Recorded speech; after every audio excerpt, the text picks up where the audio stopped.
আসসালামু আলাইকুম। ভিডিওতে যে বাচ্চাগুলো দেখতেছেন সবগুলো হচ্ছে আসিল মুরগির বাচ্চা। এখানে 40টার মতো বাচ্চা। তো আজকে আমি শেয়ার করব আপনাদেরকে যে শীতে আমি কিভাবে আসিল মুরগির বাচ্চাগুলা সুস্থ রাখি বা অন্য অন্য বাচ্চাও সুস্থ রাখি।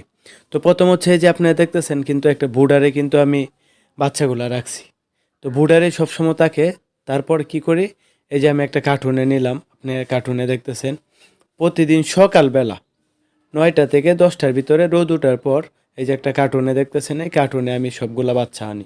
আনার পর আমি রোদ্রে নিয়ে যাই। এই যে দেখছেন রোদ্রে রাখছি।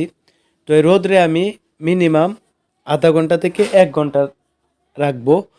লক্ষ্য রাখতে হবে যদি অতিরিক্ত পরিমাণ রোদ লাগে সেক্ষেত্রে এক জায়গায় নিয়ে আবার 2-4 মিনিট রাখে বা 5 মিনিট 10 মিনিট রেখে আবার রোদ্রে আনি।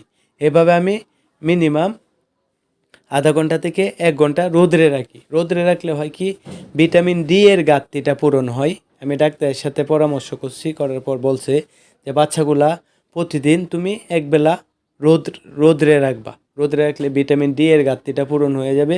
পাশাপাশি বাচ্চার রোগ প্রতিরোধ ক্ষমতা অনেক বৃদ্ধি পাবে এবং বাচ্চাগুলো অনেক স্ট্রং থাকবে। তো আমি কিন্তু সেম এইভাবে বাচ্চা বোর্ডিং করি বা বাচ্চাগুলা ছোটো থেকে 1 মাস পর্যন্ত এইভাবেই সেম পালন করি। সেক্ষেত্রে কিন্তু বাচ্চাগুলো অনেক সুস্থ থাকে। আপনি যারা রেগুলার আমার ভিডিও দেখেন আপনারা জানেন যে আমার বাচ্চাগুলো কিন্তু একদম পরিষ্কার ঝরঝরা, একদম মানে একদম সুস্থ থাকে। তো আমি কিন্তু শীতের মধ্যে সেম এই কাজগুলা করি। আর শীতের মধ্যে যে বাচ্চা মারা যায় অনেক সময় বলে, আসলে মারা যাওয়া তকদির হচ্ছে মহান আল্লাহ তাআলার হাতে। তো সঠিকভাবে পালন করা যায় সেক্ষেত্রে কিন্তু একটি বাচ্চাও মারা যাবে না ইনশাল্লাহ।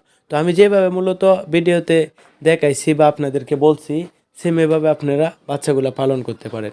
আর এছাড়া যদি আপনাদের একান্ত কোনো প্রশ্ন থাকে, কেননা আমি ভিডিওতে সঠিকভাবে কথা বলতে পারি না, এছাড়া যদি আপনাদের একান্ত কোনো প্রশ্ন থাকে সেক্ষেত্রে ভিডিওতে নাম্বার দেওয়া আছে, আপনারা আমাকে কল দেবেন। আমি বাচ্চা পালন করতে গিয়ে যতটুকু অভিজ্ঞতা হয়েছে ইনশাল্লাহ আপনাদের মাঝে শেয়ার করার চেষ্টা করব। তো আজকের ভিডিওটি এতটুকুই। সবাইকে মহান আল্লাহ তাআলা ভালো এবং সুস্থ রাখুক। আসসালামু আলাইকুম।